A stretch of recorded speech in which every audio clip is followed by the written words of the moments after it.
Got Harriet here, farmer's daughter. Oh God, don't call me Harriet. Bits. Start again.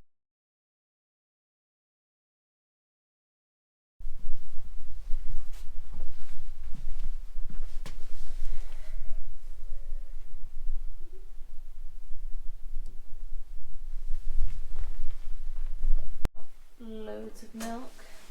You do.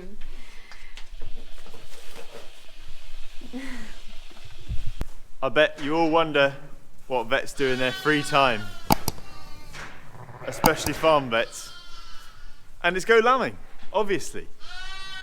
So I'm back here at the Scott's place. Lambing is underway, lots of Scotch mules, and yeah, sort of steady. I'm very much a fair weather lammer, so I'll just come and do a couple sessions to help out and leave the bulk of it to the guys here, just to sort of give everyone a bit of slack. There's a lot of arable work on at the minute as well, and there's obviously the routine cattle work, so any way we can sort of help, it's always well received. There'll be in lamb to either, mainly it'll be Texels and Suffolks. There's a Vendine tup running with them as well, and some Beltec Charolais. So a little bit of a mix. Should be some nice lambs, and we'll see what we can see. So we've just come out, it's probably just gone maybe midnight. Came in at 10:30. We're seeing what's happened in the meantime. So typically there's been a single lamb while we've been out, so we're going to have to work out some way of getting another lamb onto her. Normally it's much easier if you catch her just when she's lambing, because you can sort of slip one in and they don't tend to notice. So we'll see. These are Scotch mules, very, very maternal sheep. So actually they're normally pretty amenable, and we'll get a good demonstration of some of that maternal ability, I'm sure. There's another nice pair, Suffolk twins, that lovely mule over there. I'm not claiming to be any sort of expert, I just find it really interesting how different people innovate differently. Some of our clients have such fantastic ideas, and they might never ever see another farm because people at lambing are so busy, they've got their head down, that they might never get onto other places to see how things are done differently. So if anything, we'll just see if we can find some interesting things to share with you. So if you have your own sheep, you might be able to put them into practice, and if you don't have sheep, look, every day's a school day. I'm not quite sure what it is about farm vets that means they need to spend all their time doing farming when they're not being farm vets, but I'm not the only ones. I know plenty of you other vets out there on social media, you do this yourself. Of the 4 vets in our team, I am the only one that doesn't have their own livestock. So I know it seems like a busman's holiday, but actually coming to a lambing shed and just doing the normal stuff is quite refreshing, and it's almost a pleasure, because when we go to a lambing shed or a calving shed, we often go to the real disasters, and so, you know, your horrible rotten lambings, your ringworms. So it's quite nice to come to a lambing shed and just do those real quite mundane tasks and take some pleasure in it. I say I'll come and do the mundane tasks. I'm just talking to you guys, so Hats is over there actually doing them. Yeah. So like I said, there's been a single lamb while we've been having dinner. Not ideal, but we'll see what we can do. And the new innovation down here this year has been this. So that, for you gardeners out there, you'll know is a potting tray. Or at least it's meant to be. In this case, it is a rubbing on tray, i.e. wet fostering. So we'll see if it works. The lamb's pretty dry already, but mules are amazing sheep. And sheep are amazing in general, so they're double amazing. Aren't they, Hats? Yeah. So we'll see what we can do. We'll see if we can trick her into taking this lamb.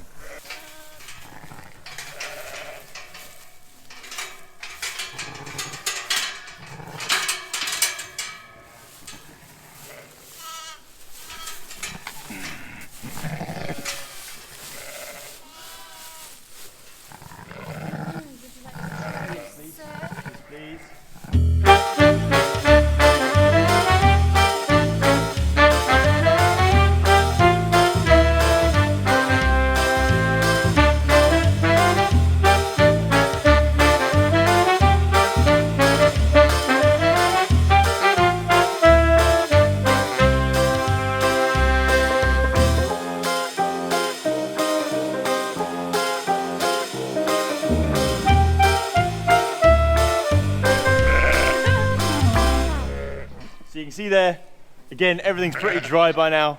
This is a triplet. We've almost re-baptized him in all the goo. She was dunked in water first, and it's been covered in her sort of fluids, and that makes her fluids, afterbirth, placenta, fetal membranes, if you will.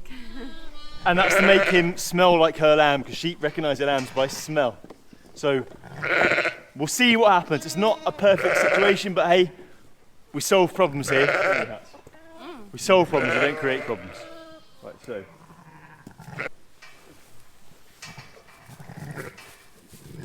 You should get your...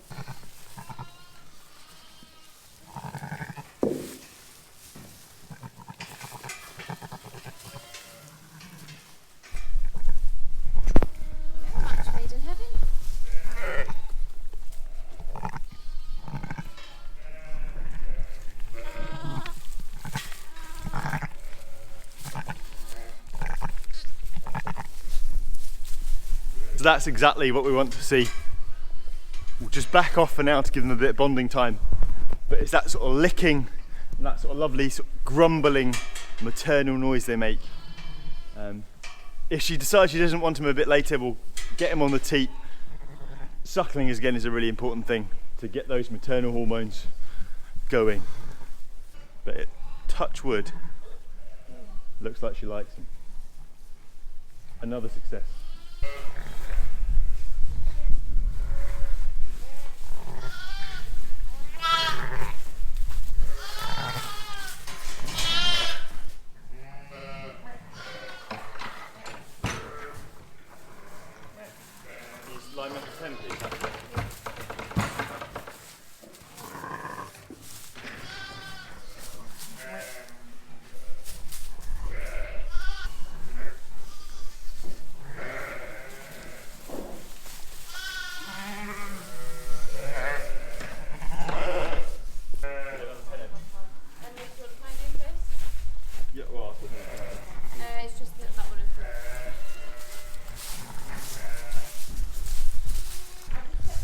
So as demonstrated, we've got Hattie, farmer's daughter, spraying the navel with iodine. That has two functions: that dries the navel out and it disinfects it.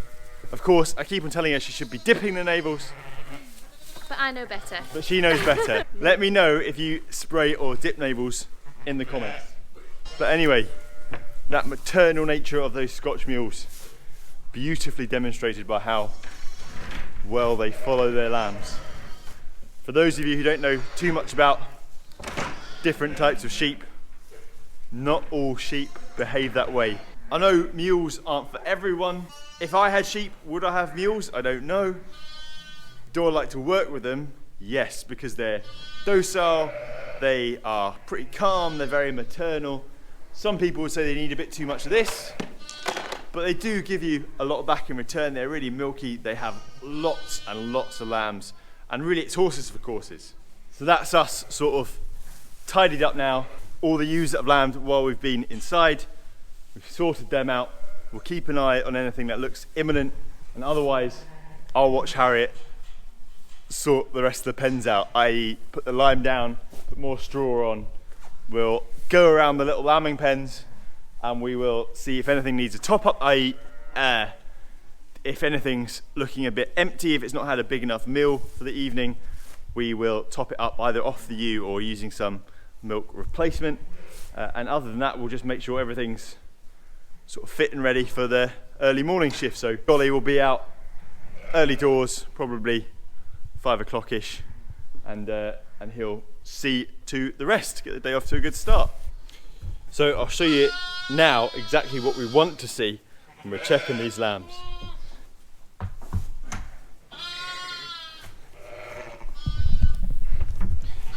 So when you suspend them, you want to make sure they've got this lovely round belly.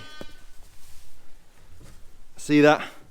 Really convex, really fat, full of milk, full of colostrum specifically, and that's going to help get these lammies off to a great start.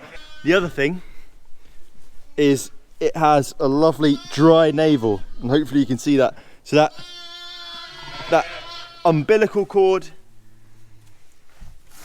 the navel has dried out really nicely, and that means it stops becoming a highway for bugs from the environment to enter the lamb's body and cause them all sorts of disease such as joint ill and navel ill.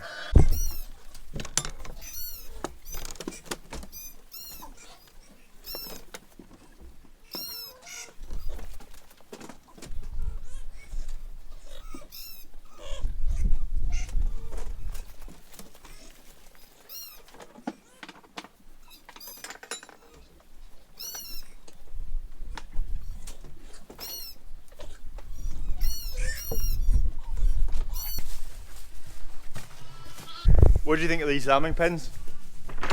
Fairly solid. What's nice about them is that they're solid sided.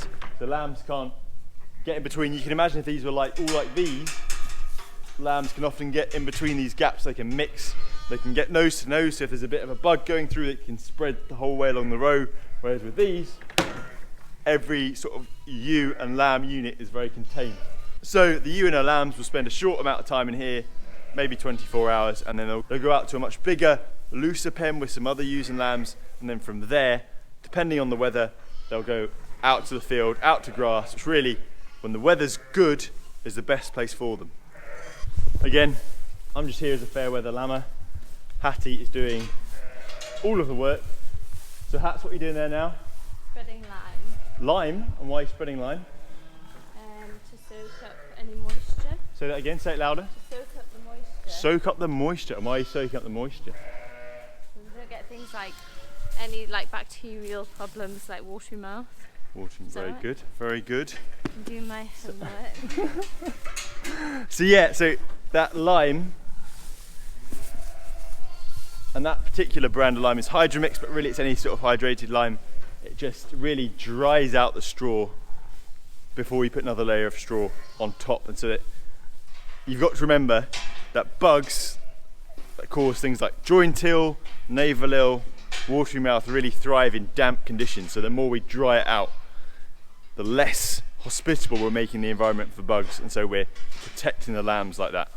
That's the whole idea behind using the lime.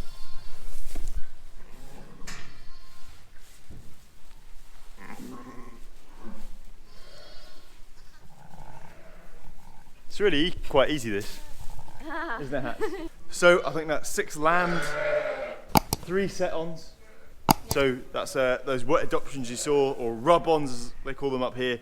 Sounds a bit like something you get in Amsterdam, but that's those wet adoptions. So we've had a few of them, few hungry lambs to top up. I think that's date night for tonight. Over and out. And just as we're walking out the shed, we just thought we'd check one that looked like she's just starting.